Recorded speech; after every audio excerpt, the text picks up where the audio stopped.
Merry Christmas, everyone. It's the holiday seasons, and of course, like I said last year, there's not really that many holiday-themed video games. Like, I guess we have Elf Bowling, but I don't really want to make an Elf Bowling video. Oh yeah, by the way, in case you're wondering, I want to make sure no, like, Skinwalker comes in, and I want to make sure Santa doesn't run into my mountain I was staying in and kill me. That hospital trip was really expensive. Sorry about that 8 months I was gone. Thank God that Skinwalker was a perfect donor, though. But enough of our channel awesome lore. I'm gonna get back to the actual topic in hand.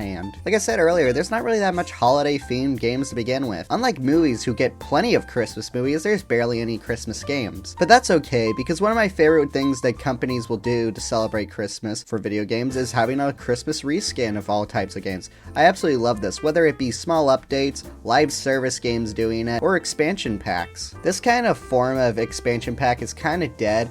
To be fair, the whole art of expansion packs slowly just became obsolete. Games simply take too long to make and are too expensive to do this simple, like, Christmas-themed version of a video game anymore. Luckily, we still have, like, Christmas-themed updates in games, but the Christmas expansion is kind of a dead art form. Sega released Nights in the Dreams to be a show-off of the Sega Saturn's hardware and a promote of their 3D controller. Not being the best-selling game, mainly because the Saturn wasn't the best-selling console, but becoming a huge cult classic, a game I want to do a full video on another day. Of course, this character has a decent amount of popularity, especially because I've been seeing so many people get so excited that they're coming to Sonic Cross Worlds. By the time you see this, they definitely already are in the game. But enough of the history on the full regular game, because that's not irrelevant for this video. I'm specifically talking about Christmas Nights in the Dreams. Being released in Japan as a packing title for a Christmas-themed Sega Saturn, while in America and UK being passed out in magazines and game bonuses. I'll be using the Sega Saturn version because even though it does come on the Steam release that you can't get anymore, I feel like it's an extremely gutted version of Nights in the Christmas.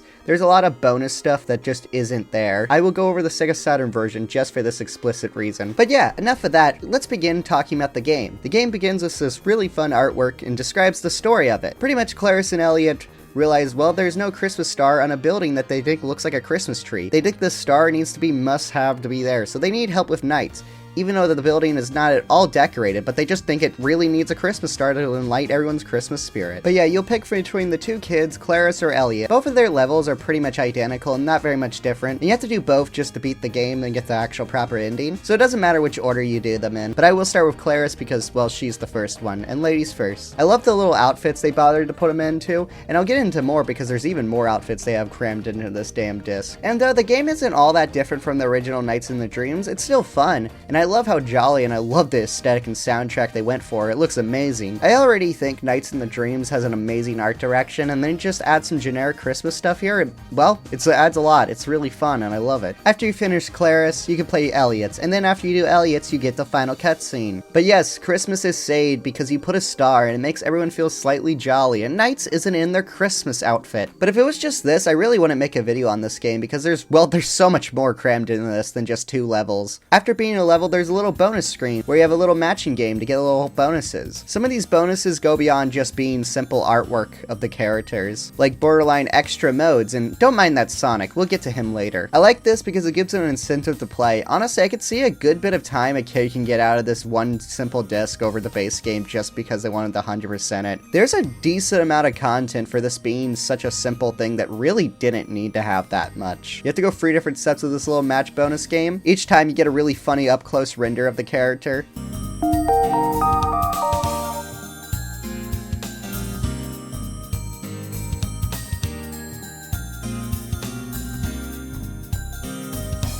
Oh yeah, if you click on the wrong thing, you get probably the funniest screen ever. Some of the extra modes they give you is Time Attack and Link Attack. Link Attack's a simple high score mode, and a really fun one at that. Time Attack is a simple speed run thing where you get to see how much your fastest time is. These are great bonuses, and I think help a lot at trying to get overall better at this game. And once again, this really didn't need to be here, but it's an awesome thing that they added new modes just for the sake of it. You also have your NiGHTS collection, where you get to see how much they like or hate you. Honestly, I've killed so many that I'm surprised that some of them still are neutral with me. Fun fact, this was the only way you could check about your NiGHTS collection before the PC version. You needed this demo disc to do it. It's kind of odd because I honestly think this feels like a feature that would be in the base game, but it's not. They have a little karaoke mode, which is fun.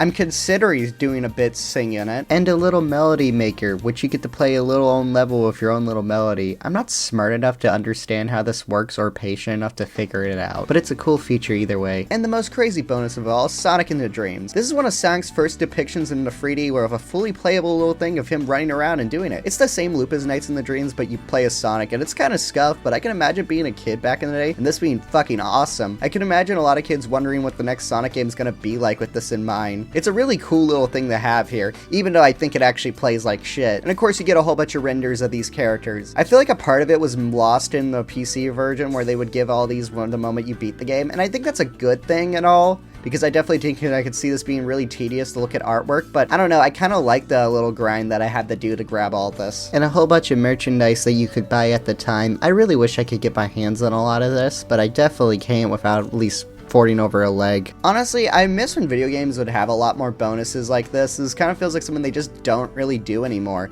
Obviously, I know it's the internet days, and I could just look up a game trailer if I wanted to, but I kind of like that it could just be in there. I would like that it's just in a game. And I would love if games did this again, but honestly, it's not really the most mandatory thing, and me just wanting it doesn't mean it's a super big criticism of the current game industry. It's just something I feel like has unfortunately been kind of lost. This is not just the Christmas disc. Depending on what time you play this, things will be different. Both actual times of day where, well, guess what? Randomly stuff will be candy or whatever. There's so many random effects that this game has depending on time periods. And the more cool stuff, dates. Like nights in the New Year's it will become when you play around New Year's time. All the characters will have new outfits. It'll be nights in the winter when it's near those holidays, where each character gets their own respective outfit that's not New Year's or Christmas themed. I would recommend anyone to try Nights in the Christmas. Whether you have a physical copy of it, or emulate it, or somehow have a PC thing, I would totally recommend checking this out. It's such a fun little bonus thing. They went beyond what they really needed to. This could have been simply 2 levels, but there's so much more content with it than just that. If you want to try it 100%, I think you can get a few hours out of this whole disc. I'm not saying it would beat just having the full game, but I could see Kid Me owning this and being completely fine with it and would have well enough content for me to last. Thanks everyone for watching this video. Merry Christmas, Happy Hanukkah, or whatever you may celebrate, and if you don't celebrate at all, well, just Happy Winter. Until next time, see you all later. Bye. Oh wait!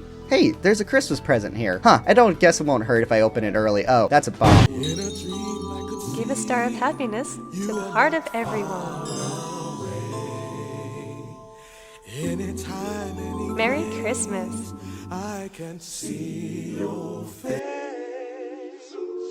You're that special one that I've been waiting for.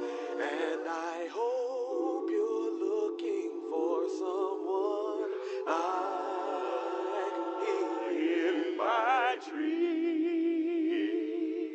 I can hear you calling.